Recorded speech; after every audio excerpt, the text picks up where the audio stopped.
Welcome to Generational Impact, where we discuss issues affecting our youth.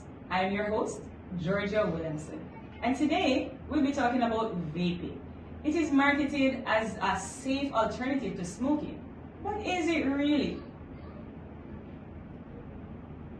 To help us unpack the risk, we'll be speaking with Dr. Lorenzo Crumbie, a medical expert with first-hand knowledge of how vaping affects our youth. Dr. Crumbie, welcome. Thanks, Georgia, and thanks for having me here. All right, so Dr. Crumbie, what is vaping and why are so many persons attracted to it? So it's interesting. Vaping is really modern technology where you are aerosolizing a liquid form that you normally get from cigarettes. So the liquid compound would contain nicotine and all the other chemicals that you find in cigarettes. Only difference is you don't have to literally light something, but it's a battery operated device that heats up and vaporizes the liquid, and then you inhale and exhale it as you would a cigarette. So how does vaping really affect our health? It's the funny part. So similar to when they launched cigarettes back in the 50s as a safe alternative, and it would be a cure-all for this and it would help to calm the nerves, vaping is being marketed as something that is safe for kids or safe for everyone because you're not burning and inhaling, but it still has a lot of the other harmful properties that cigarette smoking does. We see where kids can get addicted to vaping because of the nicotine component that's there that can also affect brain development and function. I like the fact that you mentioned cigarette because I've heard that persons say, oh, I like vaping because it's actually safer than cigarette smoking. But is that the case though? It's a misleading concept. So safety is relative in the sense that you're not burning. So one of the challenges with cigarettes is that you have incomplete combustion. So you light the cigarette, but it doesn't get the temperature high enough to fully break down the chemicals. So you get a lot of incomplete volatile compounds that can affect the entire system. With vaping, there's the concept that you're not lighting and burning something, so they'll perceive it as a safer mechanism.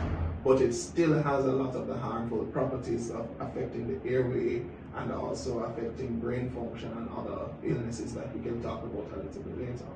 Okay, that does sound harmful. So when you think about in terms of how addictive the cigarette is compared to the vaping, is vaping addictive at all? It is actually. So the key compound that contributes to addiction, both in smoking, cigarettes, and in vaping, is nicotine. Nicotine mimics a naturally occurring compound that's formed in the brain that attaches to our pleasure centers. So it makes us feel good and it gives you a sense of reward. How your body works is if you're putting in excess nicotine, it's going to stop producing its own.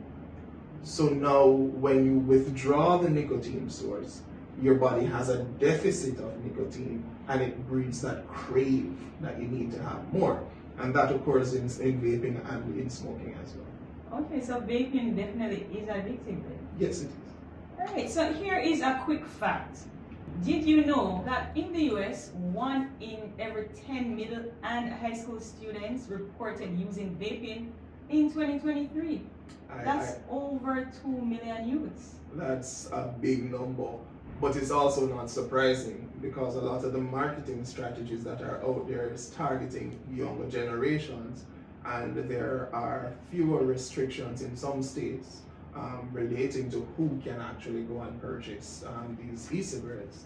So it's there overseas, and out here in Jamaica, it's just a matter of time where you'll have people who have older relatives who have it, and they're of a misconception, oh, it's not cigarettes, so it's not that bad.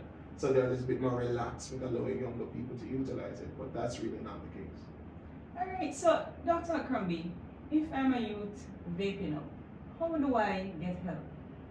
All right, so with all different types of addictions, and we have to face it for what it is, an addiction is a behavioral problem. It has a biological component where you have triggered and set up a reward mechanism in your brain. So a lot of ways that we get help is by we seek counseling from professionals, whereas cigarettes would have nicotine replacement, There are some instances where that can also be used with the patches to help you to quit. But having a counselor, either a trained psychologist or a psychiatrist or somebody you can trust as an accountability partner will help you to say, okay, I'm going to cut back. And sometimes it's going to be difficult for you to just quit cold turkey. That's usually hard because people have withdrawal symptoms. So some of the mechanisms that you can do is reducing your frequency. So if you used to vape 6-7 times a week, you start gradually decreasing until you realize you don't really need it as much. It's also going to require a change of your environment. A lot of people are used to interacting with people who also smoke or who also vape. You're going to eventually either change with your friends or you may have to move on without them. But you have to choose what's the best decision for you as an individual. All right, so thank you for that. So that's if you're vaping, there is help. But what about youths who they have friends who smoke, they're influenced? How do we prevent these persons from becoming hooked? Well, the best prevention is not to start. If you can avoid starting, then you're already ahead of the game. But if you have already started, or if you're thinking about starting, then let's take a look at the facts. Vaping has been associated with respiratory tract illnesses like asthma. It has been associated with other addictive behaviors. So other than the respiratory issues, we also think about, addiction to other drugs, and sometimes vaping can be a segue drug.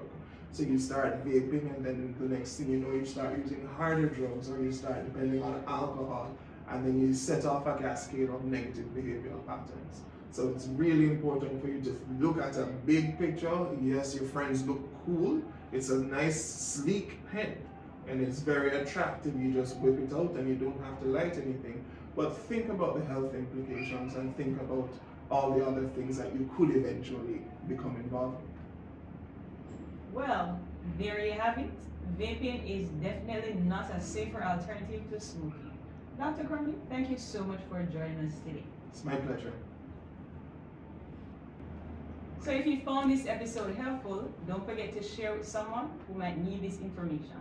Don't forget to subscribe and see you in the next episode. See you in the next episode for tips on issues that affect our youths.